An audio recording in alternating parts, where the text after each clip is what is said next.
नमस्ते, संध्यास किचनमध्ये आपलं स्वागत आहे।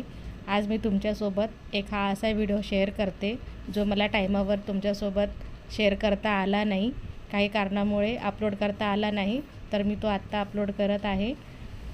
हनुमानजीच्या जयंतीसाठी मी पंजिरी ही रेसिपी बनवली होती, म्हणजे सुंठवडा। तर तो कसा बनवला ते पाहून घेऊ। त्याआधी चॅनलला माझ्या सबस्क्राईब करा, व्हिडिओला लाईक नक्की करा। पंजिरी म्हणजे सुंठवडा हा गव्हाच्या पिठाचा बनवलेला आहे। कोणत्याही पूजेमध्ये, सत्यनारायणची पूजा असो, जन्माष्टमी असो, हनुमान जयंती असो, रामनवमी असो, हा असा प्रसाद बनवला जातो। चला तर मग सोप्या पद्धतीने कशी पंजिरी बनवायची बघून घेऊ। इथे मी पॅन गरम करून घेतलेला आहे, त्यामध्ये 1 ते 1.5 चमचा तूप घेतलेला आहे।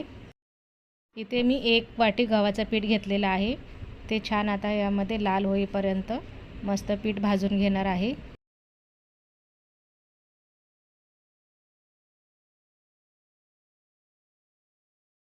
तर हे पहा, थोडा गव्हाच्या पिठाचा कलर चेंज झालेला आहे, लाल असा रंग आलेला आहे त्याला। आणखीन थोडंसं छान भाजून घेणार आहे। गॅस मीडियमच ठेवलेला आहे।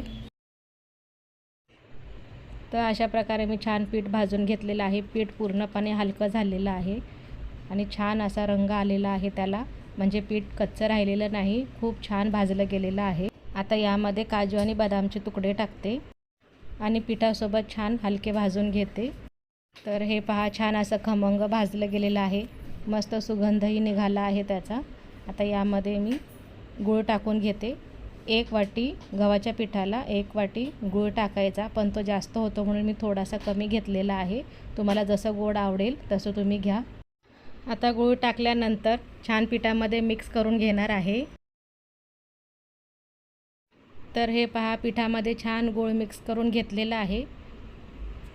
शेवटपर्यंत मी गॅस मीडियमच ठेवलेला आहे।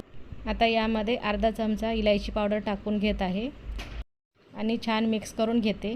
हे मिश्रण तुम्ही एकत्र असं बनवून बंद डब्यामध्ये ठेवलात तरीही चालेल, 15-20 दिवस आरामात टिकतो आणि कधी अडचणीच्या वेळेस पटकन हा नैवेद्य देवाला दाखवता येतो।